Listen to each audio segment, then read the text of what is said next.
Hello and welcome back to this video. So in this video we will see what is JSX and how it will be used in React.js. So first of all we will see what is the definition of JSX. JSX is a combination of JavaScript and XML that can allow us to use HTML syntax inside the JavaScript. Yes, we can use JavaScript syntaxes inside the HTML tag. We can use JavaScript expressions such as variables and properties of the JavaScript variables so that we can output inside the HTML tags. Here one of the example. I'm declaring constant name equal to React. Here React is a value of name variable. Here I'm outputting the name equal to React inside the HTML element h1 tag.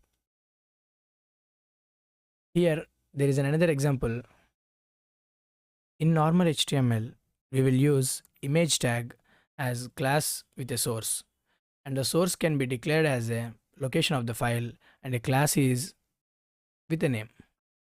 But in HTML in JSX, we use image tag with a class name and n should be capital letter.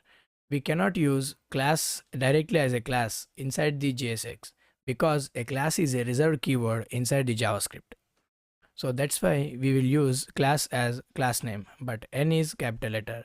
And source also, we cannot define the source of the image directly. We will use curly braces and we are importing the image source at the top of the JavaScript file. We will see more about the JSX when we are going further into this course.